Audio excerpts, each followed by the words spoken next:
Groups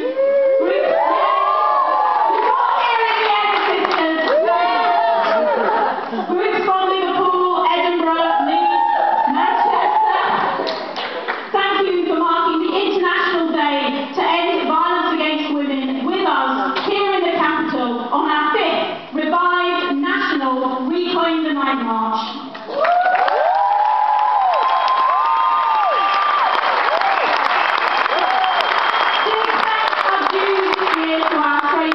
Sponsors and supporters, to the NASUWT for sponsoring this great venue. Yay!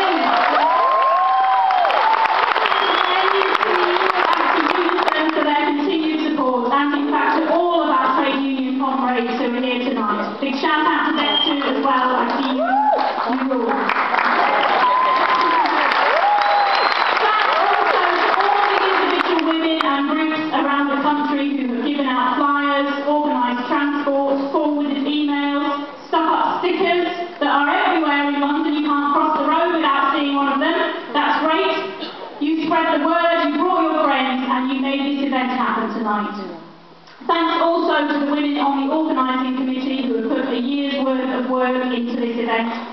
Jennifer, Ashley, Julia, Kate, Becky, Caroline, Sandrine, Laurie, and in particular to Becca for putting 100% into this event every year. Thank you very much for this.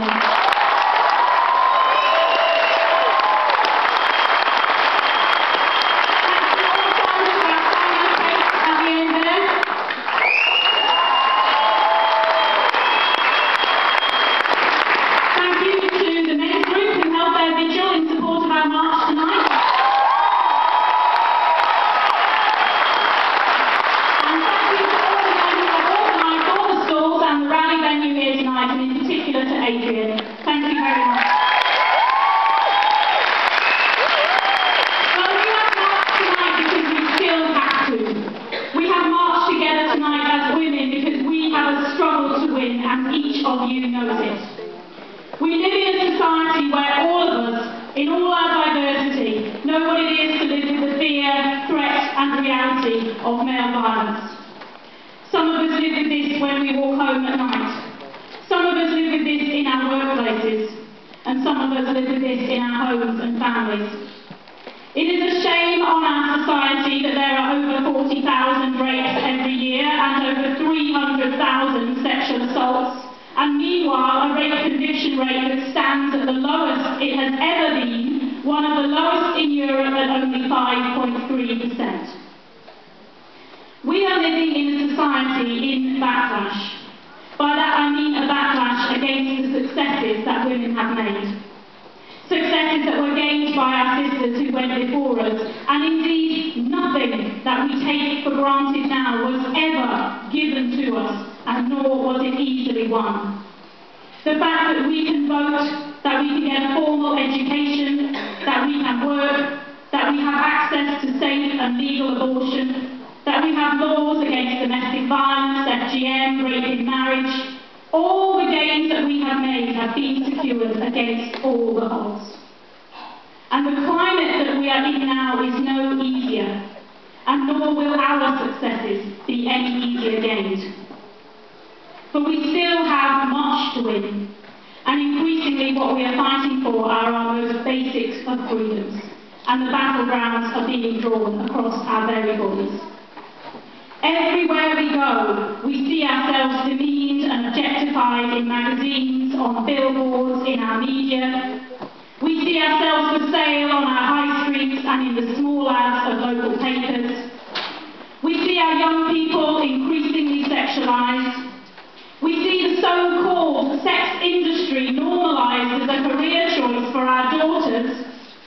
Is this the price that we are expected to pay for making relatively tiny advances in formal employment, for closing the pay gap by fractions, for clinging on to the very basic and restricted rights that we have to abortion when we need it, for being seen in positions of power, for daring to take up public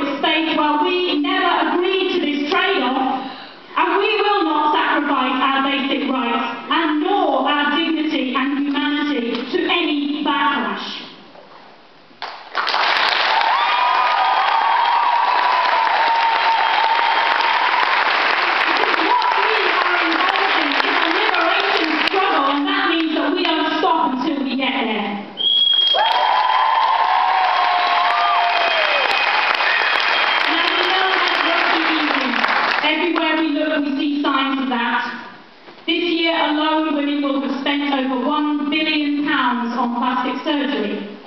According to some surveys, up to 63% of girls would rather be glamour models than doctors or teachers. Pole dancing is considered a good way to get girls into PE in their schools. There are more licensed lap dancing clubs in our country than there are rape crisis centres. Less than 1 in 10 local authorities have support services for women involved in prostitution. 1 in 3 local authorities have no women's refuge at all for women fleeing domestic violence. And whether we like it or not, this has happened on our watch. But it sure as hell doesn't have to happen in our names. And you have made that clear tonight, because you have withdrawn your consent by marching together as women. For all those who have paved the way and for those that can't be here, you have marched.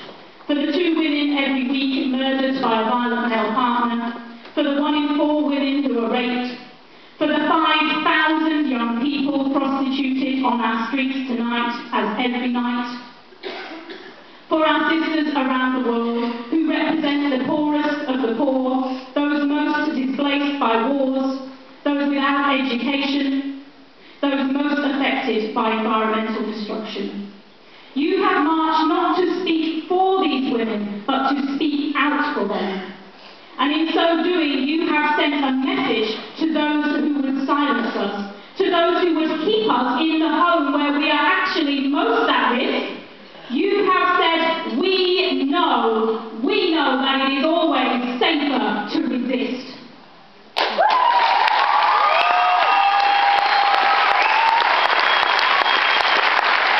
few years ago,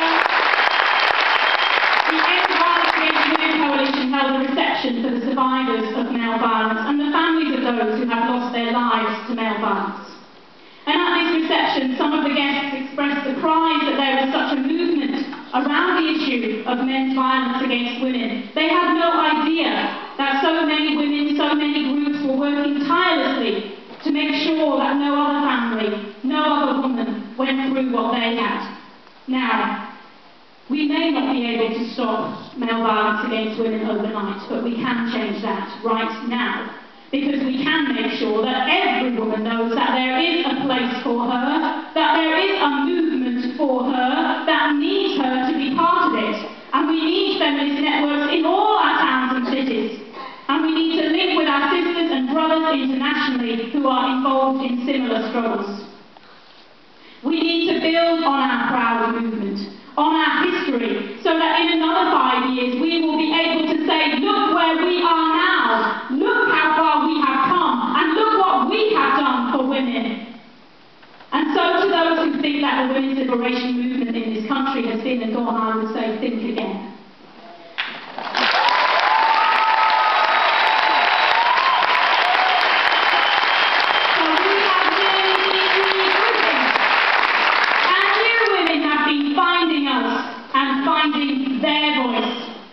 And tonight you have raised your voices, you have stopped traffic just as we will stop violence against women. You have closed down the streets of the capital just as we will close down the institutions that try to repress us.